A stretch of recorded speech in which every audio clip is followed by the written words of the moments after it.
Welcome back to the Platinum XPerience.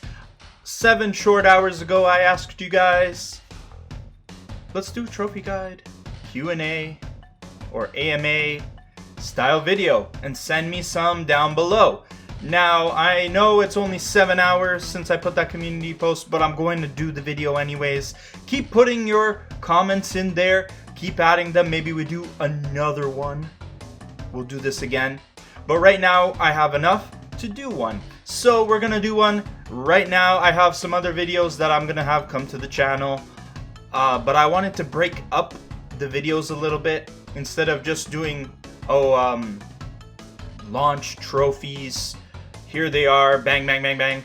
Let's break it up a little bit so you guys don't get bored. I'll pop them on screen here right now. I'm trying not to reveal the other ones until we get to them. First question by Viola Davidson 2067. Do you think trophy milestones matter? Like, do you plan a game to be your 100th platinum, for example? For me, when it came to picking games for my 100th and even my 150th, which I just got right now, I have 150 platinums now. It was just whatever I was kind of playing at the time. Like, if I go to my profile in PSN profiles and check my milestones, take a really good look at them, they're practically games that I was playing at the time. Like 150, we have A Plague Tale Requiem, which I just got. 125, Hot Shots Golf 2. Number 100, Marvel's Guardians of the Galaxy. 75 was Marvel's Spider-Man. I guess that's a good one for 75. I didn't really pick anything special for my milestones, but I've always thought it's cool when people do this. They have a particular game that they've saved for a milestone. So to answer the question, I think they do matter to you, and I wish I did take a little more care to pick them. That way they kind of show up on PSN profiles like that. So, I think they matter. Yes, I'm going to answer that question with a yes. Alright, now from Dule84. Are you okay with starting a game on your main account you think you'd enjoy, but you know the platinum isn't obtainable? Or the game has some ridiculous trophies, multiplayer, or just super stupid hard, that you know you probably won't get? This is a very good question, actually, very good, because I kind of float in the middle a little bit, and it's really depends on the game. Like, if it's something that I'm going to play no matter what, for example, Crash 4, It's About Time, I was going to play that game no matter what, but we all know how much of a pain in the ass that platinum trophy is. That sits on my account now, unbeaten, unplat. It's the only Crash game I haven't gotten the platinum trophy for yet. I was going to play that no matter what. But then there are other instances where I do check to see, oh, maybe I want to see which game to play, and then I check the plat, and it's either incredibly difficult. I can name 2 off the bat, like Wolfenstein 2.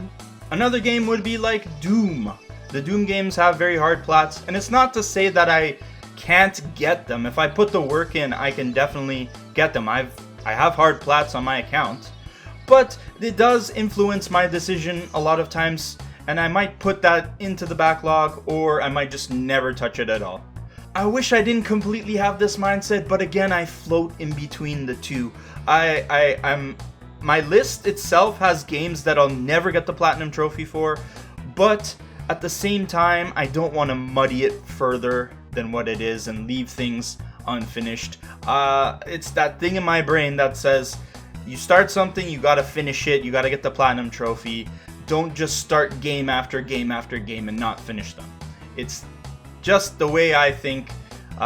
So to answer that question, I am okay with starting stuff. Like, if it's a Crash game, of course I'm gonna play it. If it's like, let's say hypothetically there was a new Sly Cooper game, it had a 9 out of 10 platinum trophy for some reason, I don't think it would ever, but just as an example, I would absolutely play it. It's got to be personal to me for me to do it. But otherwise, I probably won't start some games if I see a problem with the Platinum Trophy run. Oh, we got 2. Okay, I'll allow it. So let's start with the first one here. How do you play games with Missable Trophies? Do you use guides for your first playthrough or prefer blind play for maximum satisfaction? So when it comes to this, I prefer not to do blind playthroughs because just with the time I have in life and to make content for the channel, doing an extra playthrough might slow me down when it comes to this stuff. But there is certain instances where I have. Prime example, I decided, you know what, I'm going to forego any of the collectibles that I missed or any like missable trophies for Uncharted 4, The Thief's End, because I really wanted to go in and just play the game as is. I think I did an easy mode playthrough or normal mode playthrough first, and then I did the hard mode playthrough that's required for the plat, and then I did the speed run after that. So what could have been 2 playthroughs ended up being 3 playthroughs. I did it for that game. But in general, I look up guides all the time. I'm in the know of what is missable, and I know how to get those trophies, especially if there isn't chapter select for those certain instances. I definitely look it up ahead of time, and I wish I didn't always have to, but some guides are very good in that they have text versions where they're vague about things and you get the idea of what you need to find without spoiling certain story moments and other important things. It depends on the guide, really, to be good or not. But in general, I try not to do extra playthroughs if I don't have to. It depends on the game, really. And the second question, I have one more question. Have you thought about adding trophy list reviews on the channel? I do, in a way. Like, especially with Platinum Hunters, I always tell you, I think this is a good one to go for at the end of the episode. And I'm going to continue to do that. Actual, like, trophy list reviews. Just looking at the trophies. I guess, like, I kind of do that with the PS Plus games. I'm kind of doing that now with the new videos where they're short and I just look at the list as it appears on Power Picks. Like we did that for Prince of Persia, we did that for Yakuza Infinite Wealth and Tekken 8, and also Alone in the Dark. So I guess reviews are slowly coming, maybe not in a full, like, explicit way, like it's a review. Okay, this is an interesting question, up for interpretation, but if every trophy fought against each other in the boxing ring, who is winning? Now, I wish I had more context. I hope I'm answering this the way you want me to answer. I'm interpreting in this way, like, if every single trophy out there fought in a boxing ring, that would be one very big ring. Which is the trophy that comes out on top? For me, I think the winner of this is the Iron Bladder Trophy in Rock Band 2. It's still the most memorable trophy for me out of all the trophies I've ever gotten in any game. Actually, it's called the Bladder of Steel award trophy, but it's also known as the Iron Bladder Trophy in game. So what you have to do for this one, it says complete the endless set list 2 without pausing or failing. This can be done on any difficulty you like, but I often paired it with the trophies that where you have to beat it on expert difficulty. So if you do that, you essentially have to do expert difficulty on a single instrument, beat every main setlist song in the game without pausing or failing. And I tried to do this on drums on expert, and when Visions came around, I got completely smacked. Yeah, Visions. I hate playing that fucking song. Oh man.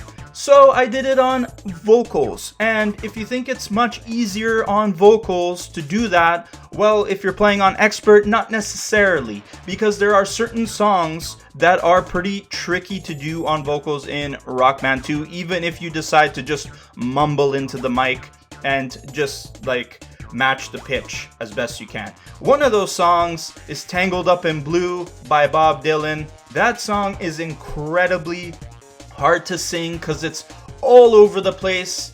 Like the way he's singing, like the notes are just going like this. That's the track you have to follow. Then there's what's it called? Painkiller.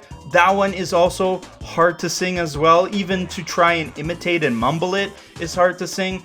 I remember Colony of Birchman by Mastodon giving me trouble and a tough time. I ended up doing this a couple times, and yes, I do not really want to do a set list that is 7.5 hours long over and over again, but in the perseverance, in the journey of this trophy run that I wish people could still get, but I know it's unobtainable now, this is the trophy I would be putting my money on in the boxing ring to win that match. It's definitely the most memorable trophy, for sure, that I have had in a game. This next question, we're getting a little existential here. Why do you hunt? Personally, I think the hunting, I get to do everything in the game, and with most games, it's a great challenge. And I agree. That's my reasoning as well. When I was a kid, playing games that I got for Christmas,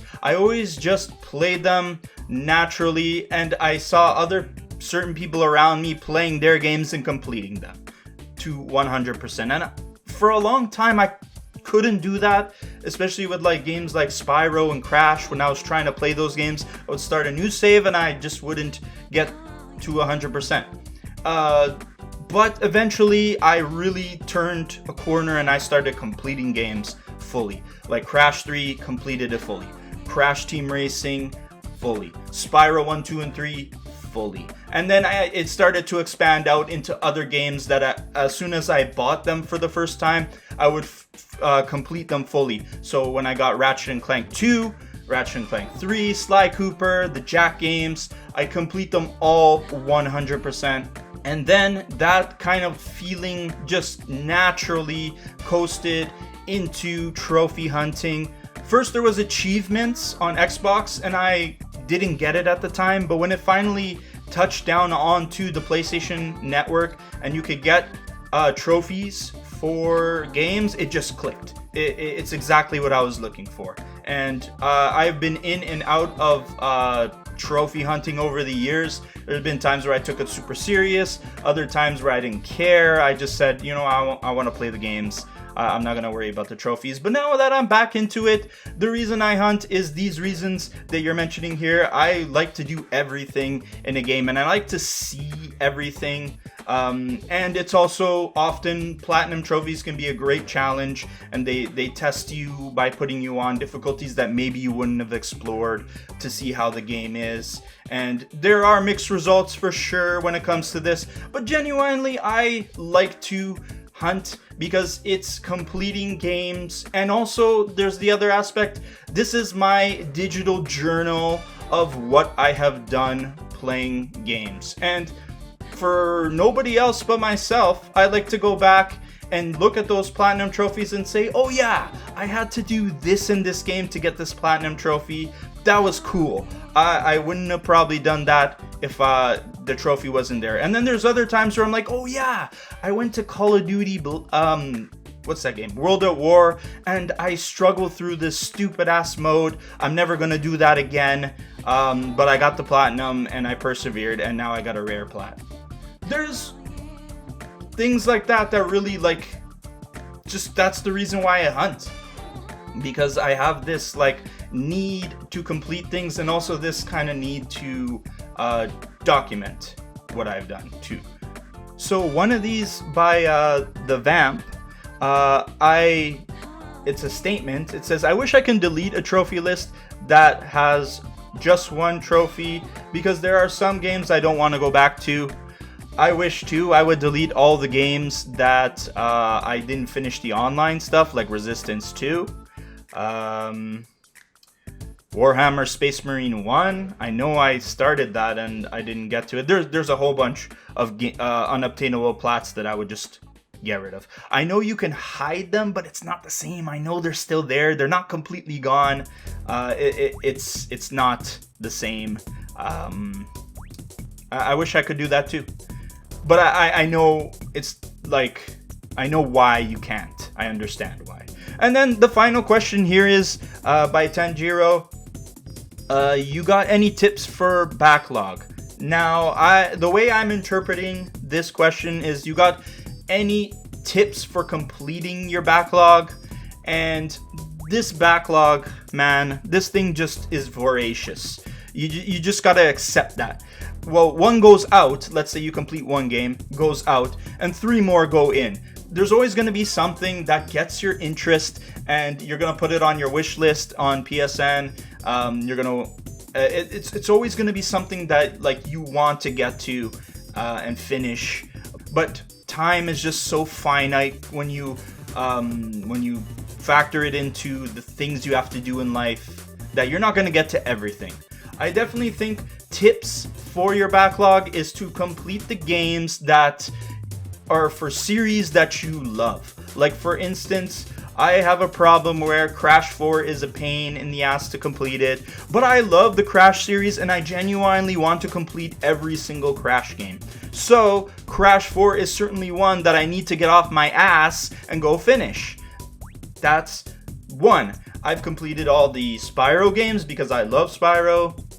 I've gotten all the trophies for the Ape Escape games that have come out and have trophies, so that's Ape Escape on the Loose, and Ape Escape 2, although I think that's broken on when you play it on PS5. So there are certain series that are very important to me, and when it comes to backlog, I focus on those. I want those plats. And then, of course, there's stuff that comes out that catches your eye and you're like, okay, I really want to go try this out. I really want to go play this. And then that gets bumped up the priority list, and certain things fall out later down the backlog list. You're not going to get to everything. Like I said, you complete one and 3 more come in. Especially with the way how games have been lately. Like, there's so many good games that have come out. Like, Tekken 8 is looking fire. I'm a big Tekken fan. I want to get to that, and I also have to get to Tekken 7 as well. That's another one that I have to get to as well. So to answer this question, prioritize the games that are very meaningful for you, and you will start to clear some of that backlog, at least the more important things in that backlog. That's my answer to that question. We'll do more question and answer videos. This is just one where I'm answering a bunch of questions. Let me know down in the comment section what you think about the video, and definitely down in the comments of this video you can add more questions. Put more. Like, I'm okay with making another video. If you got questions, I'm gonna answer them. So I'll see you guys in the next video. Definitely subscribe to the Platinum XPerience for more trophy guy videos. I hope all your trophy hunting expeditions go incredibly well, and peace out.